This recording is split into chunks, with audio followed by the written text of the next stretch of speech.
Povo lindo e abençoado de Jesus, graça e paz, que alegria poder estar contigo novamente aqui nesse tempo tão precioso, tão maravilhoso de aprendizado na Palavra de Deus. Eu me alegro demais de poder estar com você aqui e quero aproveitar e dizer para você que se você tem gostado desses vídeos, se esses vídeos têm edificado, têm te fortalecido, têm te levado para mais próximo de Jesus, então curte aí, compartilha. Comenta aquilo que Deus está falando no seu coração por meio dessa série de reflexões.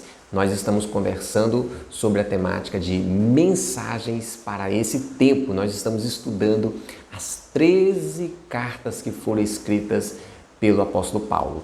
Já estudamos ali um pouco da mensagem central do que o livro de Romanos nos ensina, que é que o justo viverá pela fé. Também já vimos o que está ali na mensagem central de 1 Coríntios, que é a importância da unidade.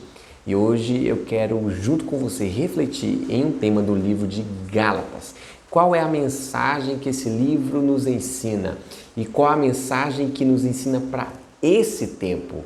Eu quero que, junto com você, nós possamos mergulhar, porque esse livro nos ensina que Jesus, ele morreu por mim e por você, e que pela graça, nós podemos ser salvos. Vamos ler junto? Quero refletir com você aqui em Gálatas capítulo 1, versículo 6 e versículo 7.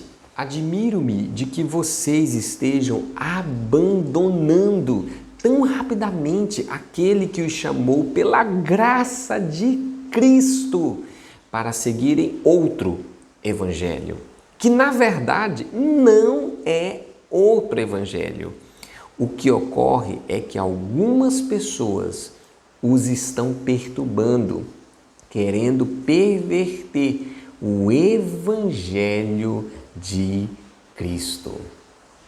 Olha só, irmãos, Paulo, ele inicia dizendo que ele estava admirado de ver que alguns irmãos estavam rapidamente abandonando aquele que nos chamou pela graça de Jesus para seguir um outro evangelho que, na verdade, não é outro evangelho, é um falso evangelho. O que estava acontecendo?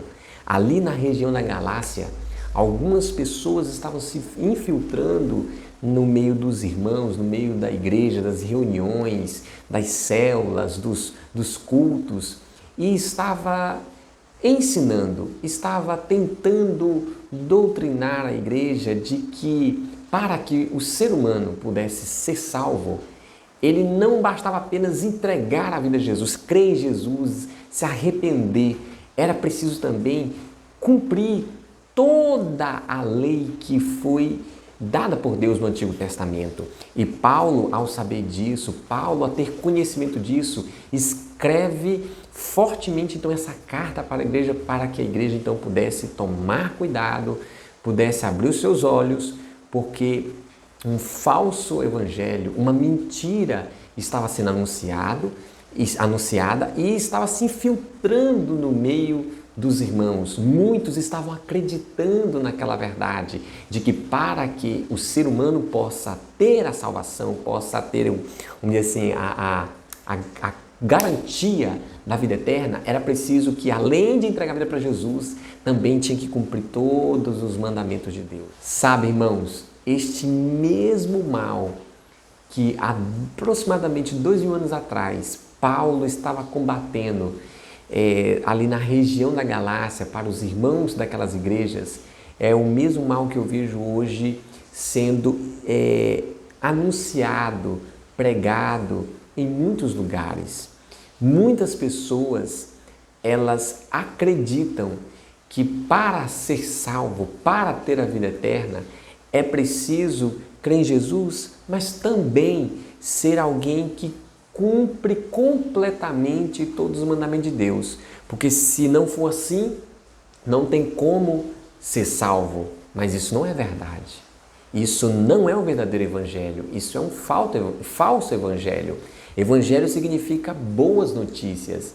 E a boa notícia de Deus para mim e para você é que para que nós possamos ser salvos, ter a vida eterna, nós precisamos depositar a nossa confiança em Jesus.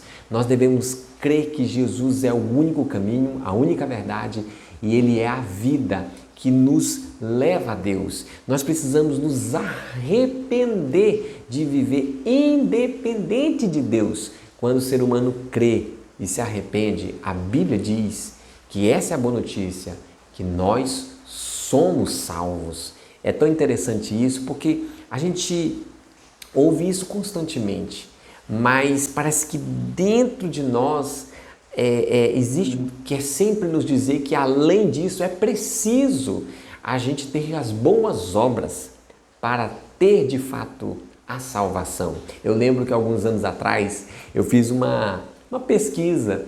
Eu sempre que tinha alguém assim que não era evangélico e que era próximo a mim, eu sempre perguntava: o que você acha que você precisa fazer para ser salvo, para ter a vida eterna? E a maioria das pessoas respondiam mais ou menos assim: eu acho que eu tenho que ser uma boa pessoa, eu acho que eu devo ser um bom pai, ser um bom marido, eu penso que eu tenho que ser uma pessoa que não fala mal de ninguém, eu acredito que eu tenho que ir para a igreja, eu acho que se eu for para a igreja eu vou ser salvo. E sabe, gente, por incrível que pareça, eu comecei a fazer perguntas desse tipo para algumas pessoas que eram crentes. Eu falei: olha, para você que entregou sua vida a Jesus, o que você precisa fazer ou o que você já fez para ser salvo? E as pessoas que eram crentes, que já entregaram sua vida a Jesus, diziam assim para mim: olha, Anderson, é crer em Jesus e fazer o que é correto, né? Ir para a igreja, obedecer os mandamentos, é isso, né? E quando a gente vê isso, a gente então logo subentende que a pessoa que afirma isso, ela ainda não compreendeu com profundidade qual é a condição dada por Deus para que nós tenhamos a vida eterna, para que nós tenhamos a salvação que Deus tanto nos prometeu. Olha só, irmãos, vamos pensar um pouquinho. Se a salvação, para ser conquistada, é preciso que, além de crer em Jesus, também é preciso ter boas obras, ou seja, obedecer todos os mandamentos. Então a pergunta número 1 é: tem alguém que obedece todos os mandamentos? Tem alguém que consiga fielmente obedecer tudo certinho? Com certeza a gente sabe que não. Todos nós, por mais que a gente tente e busque agradar a Deus e obedecer a Deus, mas todos nós falhamos. Então só por aí já seria o suficiente para dizer que não tem como então ninguém ser salvo. Mas vamos pensar em outra coisa. Se a salvação só é possível se tiver essas boas obras, minha pergunta é: então para que Jesus veio ao mundo e pagou um alto preço? Por que Jesus morreu na cruz por mim e por você? Porque se só as boas obras, se só a obediência é suficiente para a salvação, então por que Jesus tem que pagar esse preço tão alto de morrer por mim e por você? Meus irmãos, olha só o que está escrito aqui em Gálatas, capítulo 2, versículo 16. Sabemos que uma pessoa é declarada justa diante de Deus pela fé em Jesus Cristo e não pela obediência à lei. E cremos em Cristo Jesus para que fôssemos declarados justos pela fé em Cristo, e não porque obedecemos à lei, pois ninguém é declarado justo diante de Deus pela obediência à lei. Uau, meus irmãos! Olha só esse texto que nós acabamos de ler, aonde Paulo afirma claramente que eu e você, nós podemos ser justificados, podemos ser salvos diante de Deus pela obra da cruz, porque nós depositamos nossa fé em Jesus Cristo e não pela obediência à lei.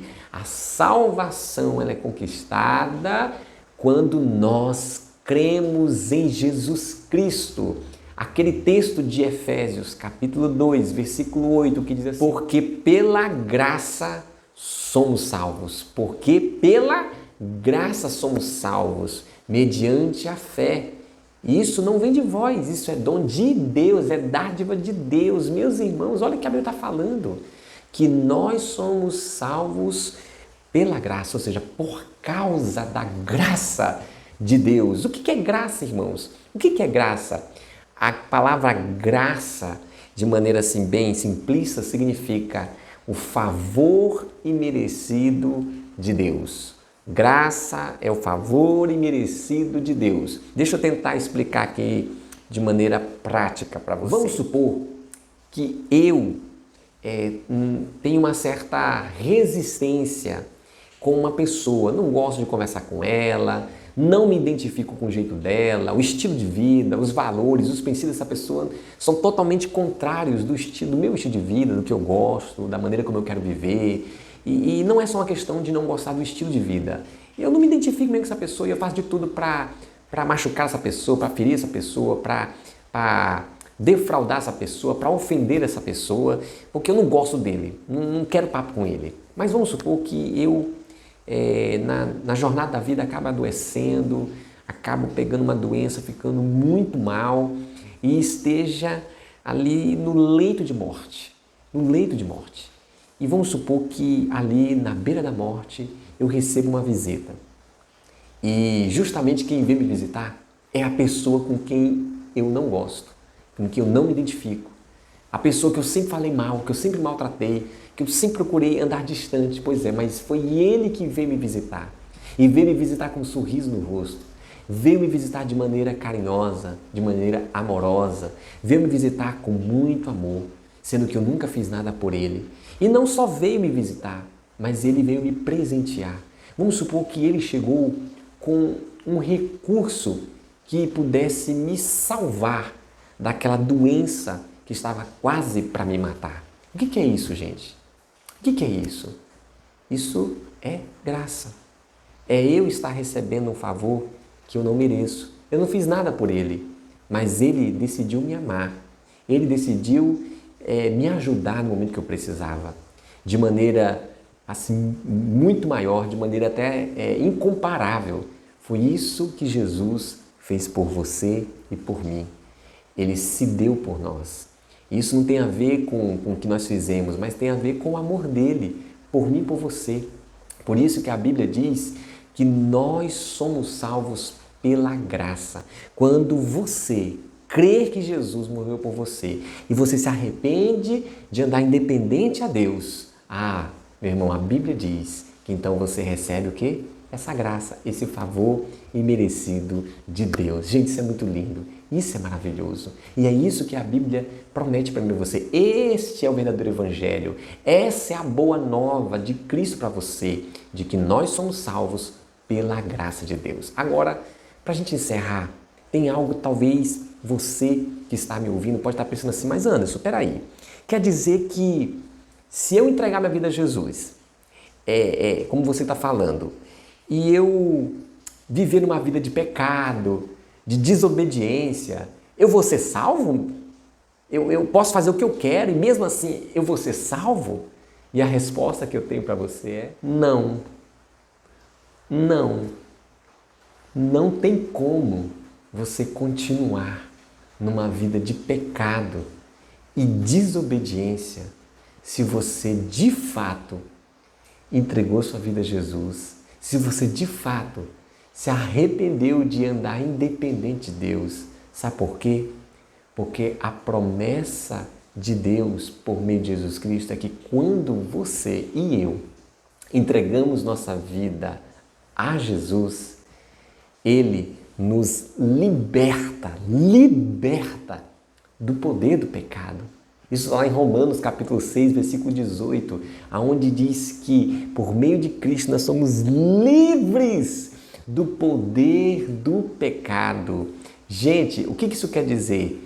Que uma vez que Jesus está em você, não tem como mais o pecado ele te dominar. Agora, é importante a gente entender que existe uma diferença de sermos livres do poder do pecado e sermos livres da presença do pecado.